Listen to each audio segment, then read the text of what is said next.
35 वर्ष आंघोळ केली आणि मग पश्चाताप झाला. की आजपासून दारू बंद बंद. कुठतरी श्रीराम लागून सोबत दारू पिलोय मी, सदाशिव अमरापूरकर यांच्या सोबत दारू पिलो. नमस्कार दादा. नमस्कार. नमस्कार. खूप आनंद झाला तुम्हाला भेटून. खर तर अंमळनेरमध्ये जेव्हा मी नोकरीच्या निमित्ताने आलो तेव्हा मला फक्त एकच नाव परिचित होतं, ते म्हणजे धनंजय सोनार पत्रकार. धन्यवाद. मग संजय सोनार दादा हे माझे फार जवळचे मित्र नेहमी म्हणायचे की बा दादांच्या संपर्कात राहा, दादांना भेटगाठ. म्हणजे इथं नोकरीच्या निमित्ताने आलो तेव्हा मला हक्काचं एक नाव म्हणून तुमच्याकडे पाहिला आणि पुन्हा सगळं जवळचा एक व्यक्ती, एक कुटुंब असं वाटायचं. आणि तेव्हापासून हा ऋणबंध काय म्हण. आणि तुमचा काव्य संग्रह यावा अशी आमची इच्छा आहे. दिलंय. नुकसान झालं माझं काव्य संग्रह साहित्य. मधल्या काळात लाईन बिघडलेली होती, म्हणजे रस्ता चुकला होता, वाट चुकला होता. पण अलीकडे मी ऐकलं की तो रस्ता तुम्ही बंद केलाय. 35 वर्ष आंघोळ केली आणि मग पश्चाताप झाला. आपण काय गाढव आयुष्य जगलो. मग ठरवलं काय, बाबा नाही, बोवा नाही, मंत्र नाही. लोक ते कॅप्सूल टाकतात 30,000 रुपयाची आणि फेल जातात. माझ्या सोबतचे अनेक लोक जाऊन आले दवाखान्यात 30,000 रुपये देऊन. पण मी, आणि असं नाही की 1 जानेवारी सोडायची, वाढदिवसात सोडायची.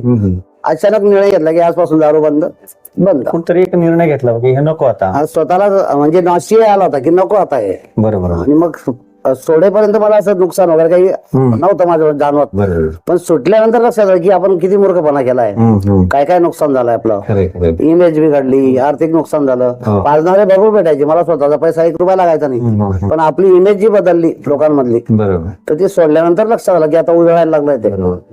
तर हा आनंद आम्हालाही खरं तर असं एकीकडे असं वाटायचं की बापूंचं थोडस या मार्गाने थोडस चुकीचं होत आहे. पण एकीकडे मुलं बघितली तर ती इतकी नावं कमावतायत. सारांश असेल, निर्भय असेल, आपला पुतण्या जयेश असेल, की त्यांचं वारंवार वर्तमानपत्रात वेगवेगळ्या चॅनलचं नाव झळकतंय.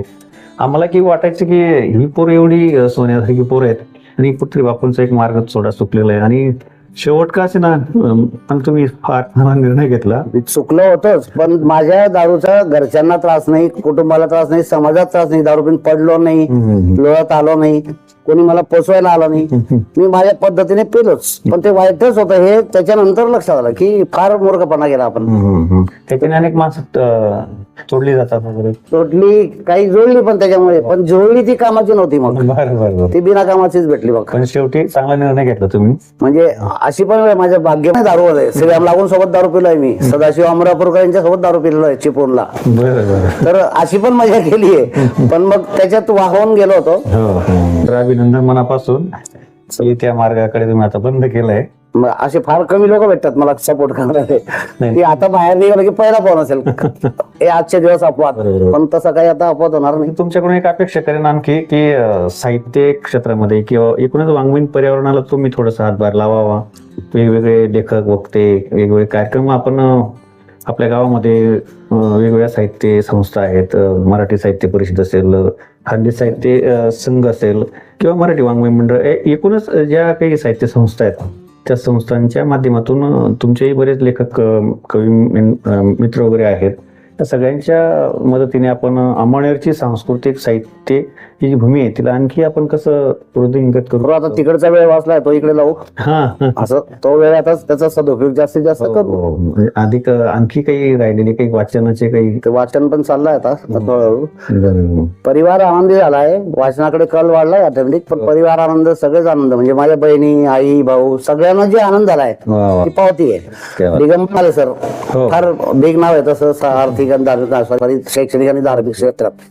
जेव्हा त्यांना कळलं पत्रकारांची मिटिंग होती, शब्दशः असं झोपून दंडवत घालतात. माझ्याजवळ दंडवत घातला की त्यांना काय फायदा माझ्या दारू सोडल्याचा. त्यांना उत्स्फूर्त आनंद झाला. दंडवत घातला, बापू दंडवत तुमच्या दारू सोडण्याला. आणि गळा भेटून, आणि आताही परवा भेटले तर मारे सरांनी गळा भेटून, म्हणजे जरा आतून आनंद होणं असं कळतं ना आपल्याला चेहऱ्यावर, तसा आनंद त्यांच्या चेहऱ्यावर होता. त्यामुळे सगळे पत्रकारही खुश. आणि माले सरांसारखा माणूस असं करतो म्हटल्यावर मग सगळे त्यांच्यावर बसते. पण मला ते पहिलं बक्षीस माले सरांचं मिळालं की दारू सोडल्याचा असाही आनंद होता लोकांना. ते चांगलं झालं आणि माले सरांनी चांगलं काम केलं आणि तुम्ही ते मग ते त्यांची नजर पण असते ना. हो हो हो असं एरवी मी समोर बसायचो पत्रकार काही शेवटची खुर्ची माझी, कारण आपला स्मेल जायला नको वगैरे. आता बाजूला आलो म्हटलं सर मी स्मोकिंग चालू आहे बरं का, आता जवळ बसेल, मग शेजारी येऊन बसवतील, माझ्या जवळ बसतील, म्हणजे सगळेच पत्रकार मग बघण्याची दृष्टिकोन पण सगळ्यांचा बदलला. ते चांगलं झालं, फार चांगला निर्णय घेतला तुम्ही. म्हणजे आम्हाला या गोष्टी टिकून राहील, पण मग त्यावर असं नाही होणार की break होईल. मात्र तेवढी आपल्या म्हणजे म्हणून नकोच. काही गोष्टी चांगल्या घडतील. आता ऍडव्होकेट सारांश, आता याचंही लग्नाचं म्हणजे आता सारांश दादा, निर्भय भाऊ आणि जयेश दादा हो. यांच्यावर आपलं सगळी मदार आहे. बरोबर बरोबर. त्यांच्या मदतीची आर्थिकची गरज नाही आम्हाला, ते हॅपी पाहिजेत. नाही ते हात राहतील आणि फार मोठे होतील, कारण त्यांचं नाव आता सर्वदूर पोहोचलेलं आहे आणि अतिशय प्रचंड मेहनती, अभ्यासू आणि जिज्ञासू सगळे तिघ मुलं आहेत. सारांशने तर एक स्वतंत्र नाव कमावलेलंच आहे, तो काही विषयच नाही, महाराष्ट्र त्याला ओळखतो. आणि त्याच मार्गावर निर्भय आहे, जयेश आहे, ही सगळी मुलं कुटुंबाचं, आपल्या महाविद्यालयाचं, गावाचं, परिसराचं नाव काढतायत. ही सगळी आपल्यासाठी आनंददायी गोष्ट आहे आणि म्हणून अशी मुलं खरं तर नाव कमवणारी पाहिजे, महाविद्यालयात असतील, गावात असतील, परिसरात असतील. शेअर करूनही आनंद झाला मला. म्हणजे माझं मन मोकळं करून घेतलं की कळलं पाहिजे असं. लोकांना दारू सोडली याची पण लाज वाटते बरं का सांगायला. मी घेत होता का, मी घेतो तर घेतो, काय लायसन होता आपलं जाहीर. चुका होत राहतात, पण योग्य वेळी तुम्हाला लक्षात आलं आणि तुम्ही तो निर्णय घेतला, ही थँक्यू. चांगली गोष्ट आहे. त्याला तुमचं खूप खूप अभिनंदन, धन्यवाद. आणि येणाऱ्या काळासाठी खूप खूप शुभेच्छा. खूप चांगलं घडेल तुमच्या कुटुंबाच्या वतीने अशी अपेक्षा करतो. थँक्यू.